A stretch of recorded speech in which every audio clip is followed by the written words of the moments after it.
देखिए किस तरीके से मोहम्मद अली फैजी साहब नात पढ़ रहे थे और बीच में गुलाम रसूल बलियावी साहब उठ करके खड़े हो गए और आवाम और उलमा दोनों को क्लास लगाई। आवाम से उन्होंने कहा कि तुम्हारे पास कितने पैसे हैं मैं सब जानता हूं, और उलमाए किराम के बारे में कहा कि आप लोग यहाँ पे बैठे हुए हैं, सभी लोग जिम्मेदार बैठे हुए हैं लेकिन कुछ नहीं बोल रहे हैं, सबसे हिसाब लिया जाएगा।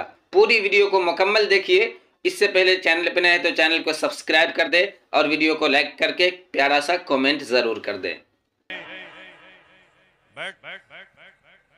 मजहबी जलसे की रूह को कत्ल कर रहा। बैठ हटो हटो उधर से। अहले सुन्नत की ही पहचान बना रखा है। बाप दादा की गरीबी भूल गए हो क्या है जी? मजहब की रूह को कत्ल नहीं होने दूंगा कोई भी हो। एक मिनट रुकिए। आप लोग जलसे में आए हो, बैठो। ए जलसे में आए हो, बैठो। मसलक का मजाक उड़ा कर रखो। लग रहा कि मजहबी जलसे में तुम आए हो।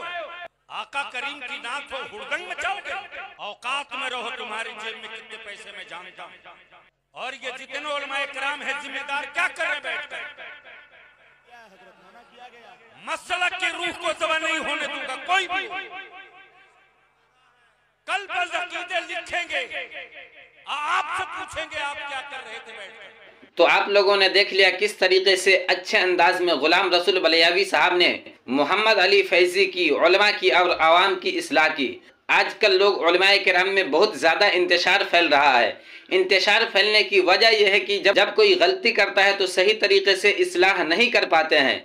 जनाब गुलाम रसूल बलियावी साहब ने जो इस्लाह करने का तरीका अपनाया वो बहुत ही अच्छा तरीका था। इस तरीके से किसी एक को तकलीफ नहीं हुई, ना आवाम को तकलीफ हुई, ना उलमा को तकलीफ हुई, और आवाम भी बातों को मान गए और उलमाए किराम भी खामोशी से बैठ गए और मोहम्मद अली फैजी साहब अपना नात शरीफ पढ़ने लगे।